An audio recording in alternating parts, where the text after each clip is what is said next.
Lane switch, lanes wish was on the same, but my aim to take my name and brand it. Landry famous, handed down to generations. Don't have limitations. Prepare the fan for all the celebrations. In the mirror with me, love myself, feeling free. G-O-D is inside of me. In the mirror with me, love myself, feeling free. G-O-D is inside of me. Most feel threatened by your presence. It's the God in you that keep you going. Down 10 times, get up 11 and you keep on going. Glow up, glow up, glow up, glow up, yeah, yeah. Glow up, glow up, glow up, glow up, yeah, yeah. Alright, we're back with episode 2, or the pilot episode number 2. It's Big Boxx. Lil Boxx. And thank you for coming again back to the next episode of Connis University Autism.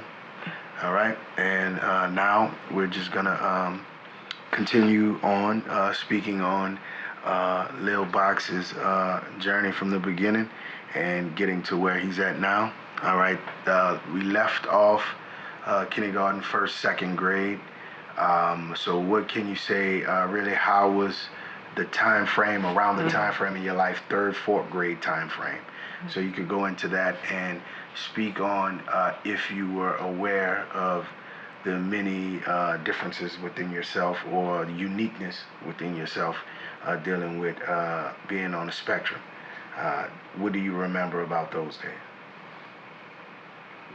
I remember, well, I basic third and fourth grade was great. I met some new people and made some new friends, and I kind of liked it. You kind of liked it. Okay, I know a lot about just like third or fourth grade. So how old were you at third or fourth grade? That makes you what, 8, 9 years old?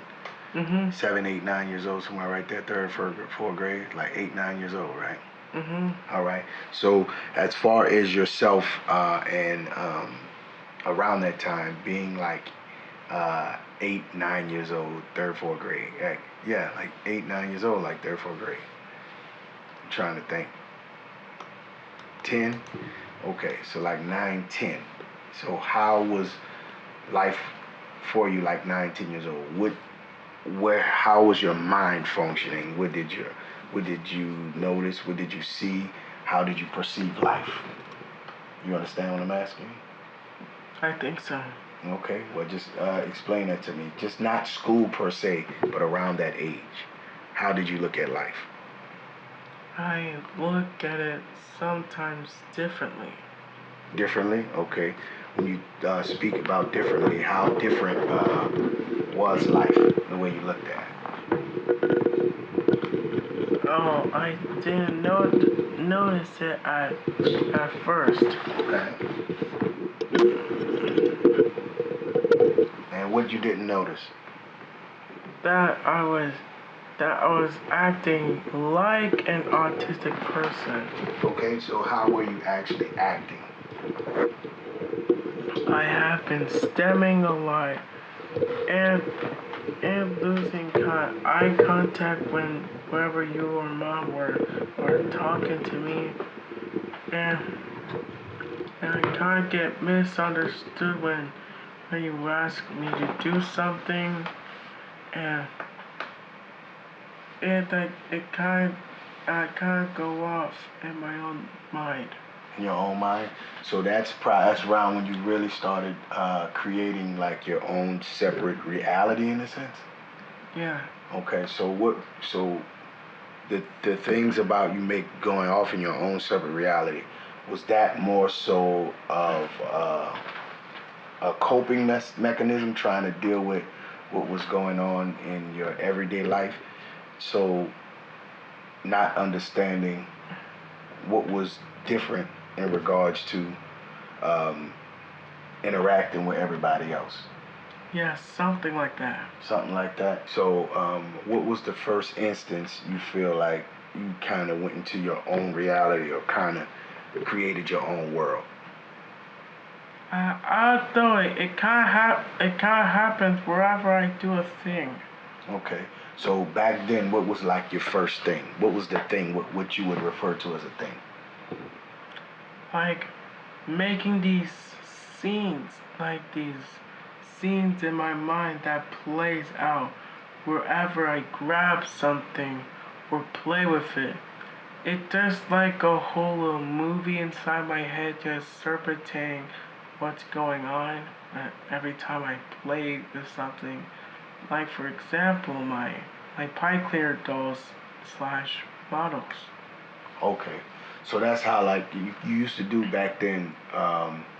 When you were young, we would be looking at TV or looking at a show, and you'll just catch a certain piece, and then you'll walk away, Yeah. and then you'll create. So basically, you were creating your own version of that in your head. You just took that like the little piece of the TV show, and then you went and created the rest of it yourself.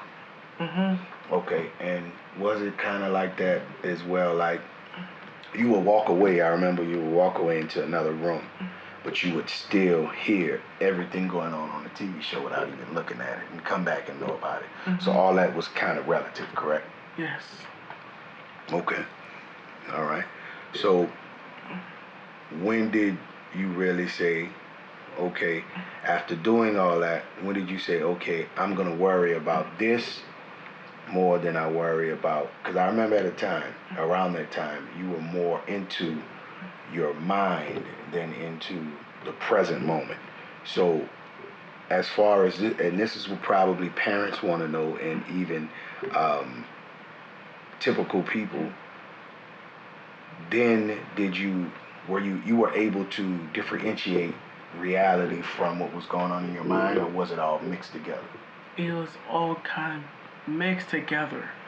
Oh, okay, all right. So when it was all kind of mixed together, so what made you start? Was it the way my parenting with you and mom's parenting with you that really made you start disassociating and knowing that one is real and one isn't? Did it take you a while to do that, or did you know that instantly when we started telling you that? I I basically don't know. You don't know? So it's like as you got older, you started being able to tell the difference? Okay. So now we're really in like the third, fourth grade time. So how was your social skills then? You were still good at social skills back then? Well, not actually. I have been very low, but I have been social with my friends. Okay, so at that point you were still social with what, Ethan and Steven, right? Yeah. And there was a couple of other people back then, right? Well, ever since the pandemic, I've been radio silent from them ever since. Okay, we're gonna get to the pandemic. Right now we're just really in the third, fourth grade. So third or fourth grade was really like 2016, 17, around that time, right? Mhm. Yeah. Okay, so around 2016, 2017, that's where we're still in that area, in that time. So how was your, like, we're gonna revisit that question. So how really was your social life then? It it was going swell when I interact with certain people. Okay, so back then, as far as when you're interacting it wasn't, was it like now to where your interacting had to be based off of what you want to do, or was it what your friends wanted to do as well? Was it, or back then, was it just still pertaining to what's going on with yourself? It's still pertaining myself. It was still pertaining to yourself. So back then, it was just that with your things you were into, everybody that you were hanging with were into, versus now. Correct.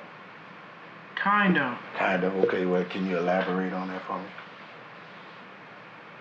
Well, it was a little difficult for me to interact with my classmates. I kind of interact with Steven and Ethan more. We hung out both together, and we just started making our own comics made of scrap paper. And we basically had a blast when we first decided to do our own comic business. Gotcha. All right. Okay, so you said that's when you guys decided to do the comic business. I know at your school everything was driven off of and is still driven off of entrepreneurship. So going into in that stage, and you were at that stage, who class were you in at that time? Third, fourth grade? I think I was in my teacher's Miss Doobie's class. Miss Doobie, and that was third grade or fourth grade? Fourth. Oh, fourth grade. So all right. So in now, third grade, I had another teacher named Miss Perez. Miss Perez, yeah. And I remember, so Miss Perez was the third grade, and then so that's when we had the meeting with Miss Perez, was when we was in third grade, and it was trying to let us know that you were on the spectrum. Yeah, okay. And I remember those days, and I was apprehensive because I know, like I understand the spectrum, and I understand some things are overly incentivized by the powers that be, because it is beneficial to their structure. So I want to be careful how I'm choosing my words with this, because I do, at this point, I do understand everything on the spectrum dealing with you kids and you young adults are real. I'm not taking that away, but I do understand the powers that be and how it's incentivized. It comes with money, it comes with funding, it comes with stereotypes, it comes with branding, in a sense, on certain children from certain demographics, and also the resources, how it's implemented, comes to certain children, certain demographics, certain people. So it's so I understand that. So when it came to you, I was just looking at it like, it was just different little things then that didn't materialize for dad or for mom back then. It's because we just was looking at it because you being in the third and fourth grade, you being in that peculiar state is an average thing for a third or fourth grader. So it wasn't certain things that really stood out to us then. But between Miss Perez and Miss Bynum, Miss Woods, that was told to us that you possibly was on the spectrum then. We kind of didn't look at it. I just looked at it as, okay, you're not from the hood like we from, so you just was a little different, and our culture, how it's marketed, wasn't really interesting to you. You understand what I'm saying? So that's kind of like how it was. So that makes sense, really remembering those times of really looking at it. So we basically got like maybe 3 minutes left in this episode, or this portion of the second pilot. I know you're not gonna let me say episode until you get it like you want to get it. So what you want to say closing out this one? All right. Can I say something about the demo? You can't say nothing about the demo yet, no. Not yet. We're not gonna speak on that yet. We'll speak on that more and more as we go along when we get to where you are. All right, so speak about, so you did, all right, so we possibly can speak a little bit about it. So that's when you did start coding, around that time, right? So that's when you started on Woodgate. Way back in 2020. I started this. It's not 2020. We're in 2015 and 16 right now. So how was your coding and learning computer generation and all that? You was doing it then, right? No, I wasn't. You wasn't? So you was just doing the comic books. Yeah. So you didn't start coding until the next. So we'll start talking about the coding on the next pilot 3. Okay? Yes. So finish it off. We got 2 minutes for you to finish this one off. What you got to say? Alright, thanks for tuning in, guys. I'm glad you all could make it. Please subscribe to our channel and comment down below what you think about this whole thing. Thanks for watching. See you, Connis Universe of the Autism. Lil Boxx. And it's Big Boxx. Alright. And we really got like a minute and something left, but we could end this one off a little bit earlier. Check you out on the next pilot, pilot number 3.